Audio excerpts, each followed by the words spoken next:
hari ini bukan klarifikasi, bukan meluruskan, tapi Mas Dedi karena ada banyak teman-teman media yang ingin mendapatkan informasi tanggapan Rian setelahnya ada putusan ini, mungkin Mas Dedi sampaikan bahwasanya Mas Dedi telah bertemu dengan Rian sejak hari pertama putusan, dan kita berdiskusi lah.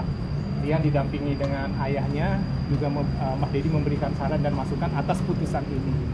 Kalau putusan, amar putusan udah jelas, hak asuh, uang nafkah anak, serta cerai putus, dan itu diberikan kepada Ricis gitu. Tetapi lagi-lagi berikan kesempatan kepada Mas Dedi dan tim untuk mendapatkan salinan putusan. Memang sementara ini putusannya atau kesepakatan kita tidak akan melakukan banding atas perkara ini. Karena apa? Alasannya itu sederhana. Karena usaha kita sejak kita berperkara, sejak perkara ini dimasukkan Januari kemarin sampai dengan hari ini, kemudian ada jeda dengan libur Lebaran, ternyata penerimaan atau pengharapan yang kita harapkan Rian dan Ricis bisa ada momen bisa bersama-sama lagi, ternyata nggak ada. Jadi kita mesti rasional, kita mesti melihat keadaan yang sebenarnya. Memang kita lihat Rian dan Ricis memang tidak bisa untuk disatukan kembali. Nah, mungkin itu. Mungkin kita saling tanya jawab aja ya. Tadi keputusan buat nggak banding itu murni dari Rian apa nasihat dari abang? Karena kan kita tahu Rian sempat sempat di Instastory ya, katanya keputusannya ini semoga yang terbaik tapi bukan yang dia inginkan sebenarnya. Iya betul. Jadi tetap kita sebagai tim hukum, sebagai pengacara Rian, kita memberikan nasihat kepada dia, apalah gunanya mengharapkan istri, mengharapkan wanita yang sudah istilahnya mengajukan gugatan, kemudian sudah memaparkan ini dan itu segala macam. Jadi harus lapang dada, harus besar hati, Rian harus bisa menerima keadaan ini gitu. Dan rasa-rasanya sih memang keputusan banding ini belum final ya teman-teman. Tapi Mas Dedi dan Rian sih ada kesepakatan mungkin akan mengarah kepada sana. Tapi kita lihat perkembangan. Tapi Bang, yang 10 juta itu disanggupi dengan dia? Oh tentu, karena itu sudah keputusan dari majelis. Ada jumlah sebenarnya yang diharapkan oleh Ricis, tetapi yang dikabulkan oleh majelis adalah sebesar itu. Jadi kita sebenarnya legowo. Saya pribadi menyarankan kepada Rian untuk menerima putusan ini, dan insya Allah ini tidak berkepanjangan, cukup sampai. Jadi kita terima, saya menasehati Rian, ada baiknya diterima ya, dan kita tidak usah melakukan banding karena mungkin dalam hal ini tidak berjodoh sebagai suami istri. Alangkah lebih baiknya setelah putusan ini, setelah posisinya semua clear, hanya bisa sebagai teman dan sahabat untuk sama-sama membesarkan. Itu rasa-rasanya lebih bijaksana dan untuk memberikan kedewasaan kepada mereka. Bang, ini kan isi surat gugatan kan udah beredar di media sosial ya. Nah itu kalau dari pihak Teuku Rian sendiri ada pembelaan nggak sih terhadap isi gugatan tersebut Bang yang ingin disampaikan? Jadi begini, atas pertanyaan itu sebenarnya kita tidak dalam rangka untuk meluruskan, membela, mengklarifikasi. Karena apa yang dituangkan dalam direktur itu memang itulah fakta persidangan. Oke? Nah, memang ada beberapa hal yang perlu Mas Dedi sampaikan. Mungkin kalian menunggu-nunggu soal 500 juta. Oke? Itu perlu Mas Dedi sampaikan. Di dalam fakta persidangan, mereka menyampaikan bahwasanya ada transfer sebesar 600 juta. Dan itu ditransfer kepada Kak Cindy, ya, bukan kepada Rian. Oke? Itu alurnya. Setelah itu dari Kak Cindy transfer ke Rian 500 juta. Untuk apa? Memang Rian dan Kak Cindy ada kerjasama untuk satu pekerjaan. Dan itu tidak diungkapkan dari awal oleh keluarga. Maksud kita dari Ria Ricis, bahwasanya uang itu dari Ria Ricis. Kalau itu dari awal tahu, Rian tidak akan menerima itu. Dan kalian harus tahu, Rian itu bukan sosok yang, maaf kata ya, selama ini beredar mau kondo lah, apa segala macam. Dia tetap menafkahi, dia membayar angsuran rumah, dia juga membayar biaya rumah sakitnya Mona. Kemudian di akhir persidangan kita juga menyampaikan bukti-bukti bahwasanya kita ada transfer untuk nafkah istri, ada transfer buat nafkah hidup anak dan istri juga. Jadi hal-hal itu memang harus berimbang kalian sampaikan kepada halayak. Dan Mas Dedi tidak bisa juga menyalahkan netizen, menyalahkan ini karena mereka dua-dua public figure. Dan kita berharap sih ada informasi yang berimbang dalam hal ini. Bang, ini kan menyangkut soal beredarnya surat gugatan Ria Ricis di media. Itu ada kerugian yang dialami sama Tengku Rian gak sih? Itu hal yang lumrah. Dari awal sudah saya sampaikan sama Rian bahwasanya apabila sesuatu itu sudah putus, itu pasti akan dipublish oleh Mahkamah Agung. Oke. Dan itu tidak hanya berlaku buat Rian dan Ricis. Semua perceraian lain pasti kita bisa akses asalkan kita tahu nomor perkaranya. Karena keponya netizen, keponya orang-orang di luar, tentunya hal-hal yang sensitif yang sebenarnya tidak perlu diungkap akhirnya ada semua. Kerugian tentu ada kerugian, tapi sudahlah, itu merupakan jalan hidup yang harus diterima kedua belah pihak. Dan tolong berimbang dong, karena lagi-lagi kan ini sepertinya yang ditampilin, yang di-spill kan gugatan-gugatan atau yang disampaikan oleh pihak Ricis. Padahal Rian juga ada menjawab, ada yang meluruskan, dan itu hal itu sebenarnya masih dibilang ya itu fakta persidangan dan itu bisa harus diterima kedua belah pihak gitu. Tapi di salah satu poin gugatan kemarin itu kan sempat dari keterangan Mas Rian itu sempat ada keberatan ya soal dia selama ini dianggap kayak lebih terlihat seperti ART daripada suami. Nah di situ cuman nggak ada penjelasan lebih detail tuh, contoh perbuatan kecil yang Rian ngerasa ini tuh sebenarnya bisa kok sama manajer, kenapa harus sama saya? Nah itu contoh perbuatannya apa sih? Ya sebenarnya sederhana ya. Sebenarnya kalau pas lagi begini-begini lagi ada satu kegiatan, ada apa, di situ sebenarnya ada manajer, ada helper, ada pembantu, ada apa segala macem.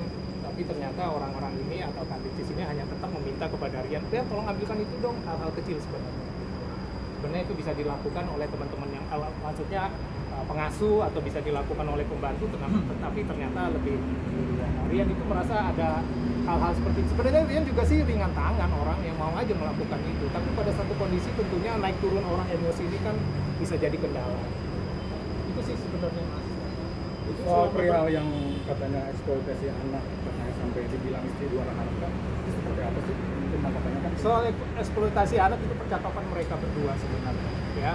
Jadi ada satu kesempatan Rian itu menyampaikan, dan itu saya rasa ditulis jelas kok di dalam direktori keputusan itu, bahwasanya ya Mona itu jangan terlalu diexposure lah untuk kegiatan-kegiatan. Dia juga butuh tumbuh kembang itu sesuai gitu loh. Jangan sampai dia terlalu benar-benar dominan gitu loh. Setelah Ricis, Mona gitu loh diangkat gitu loh. Toh kan ada waktu-waktunya gitu loh ya, diatur lah gitu loh. Rian tuh maunya seperti itu gitu loh. Dan ada konten berapa yang mesti ingat Mas Didi, yang ini ada guling-guling di jalan, itu menurut Rian tuh sangat membahayakan gitu loh. Tapi itu sepertinya ada pembiaran di situ. Nah, hal-hal seperti itulah yang menurut Rian itu eksploitasinya terlalu berlebihan. Ya. Nah itu perihal penembakan ibu mertua seperti apa sih dari pihak keluarga? Kan awal percekcokan itu karena adanya ibu mertua. Ya. Ikut campur ya? Ya, Itu jadi gimana? mungkin garis besarnya seperti ini ya. Ada satu kesempatan mereka sama-sama di bulan puasa, kemudian ada rencana buka puasa bersama. Seperti yang kalian tahu, ibunya Rian ini adalah tenaga kesehatan di salah satu rumah sakit di Tangsel. Pada saat itu Rian itu Ricis mungkin menyiapkan es kurma. Dan itu Rian itu sebenarnya ada amandel gitu, ada riwayat ini Pak.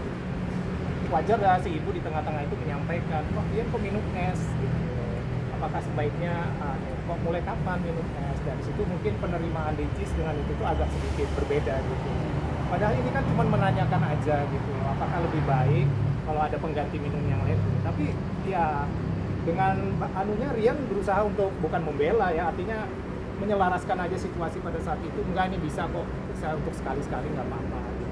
Tapi hal itu mungkin membuat secara psikis Ricis merasa ibu mertua ikut campur terlalu banyak. Itu soal satu Mas. Nah mungkin ini berkelanjut aja soal cindera mata atau hampers. Itu juga perlu disampaikan di sini. Bahwasanya cendera mata itu pada saat mau 1 tahunnya Mona, ada cendera mata yang tersisa. Kemudian panitia ini menyampaikan kepada Rian, itu ada yang sisa tuh, ya sekian lah pokoknya, itu bisa dikirim gitu. Oke. Ya udah dong, Rian kan bersiap-siap lah. Oke ayah, pada saat itu kebetulan ayah dan ibu itu ada di Jakarta gitu loh. Kemudian tiba-tiba ini belum terjadi pengiriman ya, sama sekali itu barang masih di sini. Ternyata Rias dan Ricis berbeda pendapat. Kata Ricis, jangan dikirim, kemana itu barang gitu, apa segala macam, saya masih butuh untuk apa gitu. Ya udah kata Rian, kalau gitu nggak jadi gitu. Ya sudah, akhirnya Rian menyampaikan percakapannya dengan Ricis kepada orang tuanya, ayah maaf, itu mungkin nggak jadi dikirim. Oke, nggak apa-apa. Ricis agak sedikit ini gitu loh, sedikit nggak terima gitu loh, karena dianggap hilang lah, dianggap ada yang nyolong lah, apa segala macem, dan itu nggak benar sama sekali. Akhirnya Rian langsung bicara sama ayah, dan ayah menyampaikan, oh begitu loh kondisinya. Udah kalau begitu nggak usah, kata dia, nggak usah dikirim, nggak usah nggak apa-apa, kata dia gitu. Itu nggak terjadi loh, Mas. Itu cenderamata hampers itu nggak pernah sampai ke Aceh, dan itu masih di rumah. Setelah beberapa hari kejadian itu, ada kali beberapa bulan, pada saat pindahan rumah dari Kemang ke Kebagusan, ternyata barang itu masih ada di situ, cenderamata itu masih ada di garasi. Dan tentunya, oh ini toh, kata ayah kan, ini toh barang yang mau, tapi barang itu masih di situ, dan memang nggak ada yang nyolong dalam hal ini, dan nggak ada, Rian itu akhirnya memang nggak jadi dikirim, nggak sampai ke tangannya ayah dan ibu juga gitu. Nah itu mungkin pelurusannya. Bang, ini ada lagi lurusan soal gimana Bang, perihal nafkah batin kan katanya Rian sampai mau dibawa ke dokter, bahkan ada eksperimen terkait nafkah batin. Iya. Jadi soal nafkah batin sebenarnya, pertama fakta persidangan, pihak pengacara lawan dalam hal ini tidak pernah menyampaikan bukti. Kalau orang dituduh ada kelemahan ejakulasi dini atau ada masalah ini, tentunya harus melampirkan apa? Surat keterangan dokter atau mana. Ini tidak ada sama sekali. Dan betul memang pernah ke rumah sakit, tapi ini hanya konsultasi sifatnya, dan tidak ada treatment apa-apa terhadap Rian gitu. Oke, itu satu hal. Kemudian hal yang lain, ternyata kalau ke dokter Ngana dibawa ke alternatif, itu di daerah Cianjur, dan itu yang mengajak adalah dari iparnya Rian gitu. Berangkat ke sana, dan yang dibawa itu bukan cuma Rian, tapi ayah juga diperiksa, ipar juga diperiksa, semuanya datang berkonsultasi. Karena ya maaf kata, yang mengobati alternatif ini memang hanya melihat fisik aja, hanya memegang sesuatu aja bisa tahu orang ini sakit apa dan segala macam. Dan di dalam hal itu juga tidak terbukti sama sekali, karena nggak ada keberlanjutan untuk memeriksakan. Jadi sekali lagi masih ditekankan soal nafkah batin itu clear, tidak ada kekurangan apapun dari dia. Ya, ini dibuktikan dengan lahirnya Mona, dan usia perkawinan mereka ini baru masuk tahun ketiga loh. Itu yang perlu digarisbawahi. Kalau umpamanya ada tidak memberikan nafkah setelah melahirkan apa segala macam, lebih kalau Mas Dedi bilang tolonglah lihat sebab akibatnya juga. Ya. Bang, ini ada lagi soal salah satu gugatan dari Ricis itu yang bilang katanya dia tuh sempat dihina fisiknya karena bahkan sampai ini memasang implan payudara dari Ricis itu gimana Bang, pelurusannya atau tanggapan dari dia? Ya, jadi sebenarnya dia juga sampaikan hal itu. Ya, itu ada dalam tanda petik ada sifat candaan aja sebenarnya ya. Dan kalau nggak salah memang pada saat itu Ricis juga masih melaksanakan program dietnya dia gitu. Jadi masalah kecil sama ini saya nggak mau lah bicara body shaming gitu, karena itu urusan mereka berdua. Jadi Mas, sekali lagi untuk meluruskan hal itu candaan mereka berdua sih. Dan Rian sama sekali nggak ada istilahnya mendiskreditkan istrinya sendiri ya. Kalaupun itu ditulis ya silakan, monggo aja gitu loh ya. Itu mungkin setelah perceraian ini Rian akan melakukan apa, tetap berkegiatan atau bagaimana? Iya, ini memang satu hal yang perlu Rian garis bawahi. Mereka sama-sama pekerja seni, sama-sama akan bersinggungan di dunia entertainment ini, dan Rian sudah fix dia akan tetap meneruskan pekerjaannya, tetap akan berada di Jakarta karena ada beberapa kontrak yang harus dia selesaikan. Dan jangan lupa besok pun juga sinetron Dia Striking juga akan mulai, Saleha, dan itu nggak akan bisa ditinggalkan Rian gitu loh. Dan persoalan hubungan dia apa segala macam masih diharapkan mudah-mudahan tidak ada proses banding baik dari kita, karena banding ini bisa dari kita bisa dari mereka loh. Umpamanya mereka nggak terima nih dikasih 10 juta, minta sesuai dengan tuntutan awal, boleh dong mereka banding, boleh kan? Gitu loh. Jadi hal-hal itu mudah-mudahan dalam 14 hari ke depan sudah clear nih. masing-masing punya kehidupan sendiri. Sekali lagi Mas Dedi ulangi, tidak berjodoh sebagai suami istri, tapi alangkah sama-sama kita mendoakan semoga bisa jadi teman dan sahabat yang baik nantinya gitu. Untuk bisa saling dukung, ya. Bang, satu lagi Bang soal hak asuh anak Bang. Antara komunikasi Soal hak asuh anak. Rian seperti apa nih? Sampai sekarang boleh dibilang sih agak sedikit jauh ya. Karena terakhir kemarin pas Lebaran memang ada WhatsAppan, tetapi karena Ricis juga di Jepang, Rian juga di Aceh, jadi komunikasinya hanya ya saling mengucapkan aja, tapi memang nggak ada tanggapan balik dari Ricis. Oke, terkait dengan komunikasi yang sudah renggang seperti ini, apakah Rian sendiri udah tahu soal agenda keberangkatan Ricis yang nanti akan pergi haji dalam waktu dekat ini? Selalu monitor ya, gitu loh, selalu monitor. Karena biar bagaimanapun Rian kan tetap membutuhkan komunikasi dengan anaknya, entah video call atau wawancara. Dan memang selama ini sih dia selalu dengan pengasuh atau dengan manajer juga. Tapi hal itu sudah Rian, kata saya. Yang penting akses kamu sebagaimana dalam keputusan itu kan diberikan seluas-luasnya untuk berhubungan dengan anak. Artinya Rian tahu agenda Ricis? Tahu lah, pasti tahu lah. Terkait dengan hak asuh kan Moana ini ada di Ricis. Nanti akan pembagian. Iya, jadi begini teman-teman. Di dalam putusan itu disebutkan bahwasannya Rian itu diberikan keleluasaan, diberikan waktu juga, artinya akses luas-luasnya untuk bisa menemui, bisa bersama-sama, bisa tumbuh kembangnya Mona ini bisa ikutlah kontribusi gitu. Jadi tidak ada penguasaan yang sepihak. Karena apabila saya nih udah wanti-wanti sama Rian, kalau apabila akses kamu dihalang-halangi dan tidak sesuai dengan keputusan, kita bisa melakukan namanya perbuatan eksekusi. Dan itu akan lain ceritanya lagi. Jadi saya minta pihak sebelah juga harus legowo dan harus memberikan akses luas-luasnya kepada Rian. Jadi ketika nanti Ricis pergi haji, Moana akan bersama Rian full. Bisa jadi itu teknis sih Mas, tapi saya harapkan sih mudah-mudahan karena Rian tetap di Jakarta, mudah-mudahan bisa lebih.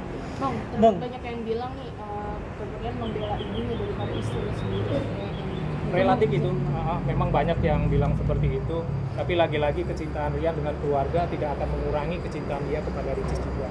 Jadi ini hanya masalah bagaimana mengkomunikasikan saja.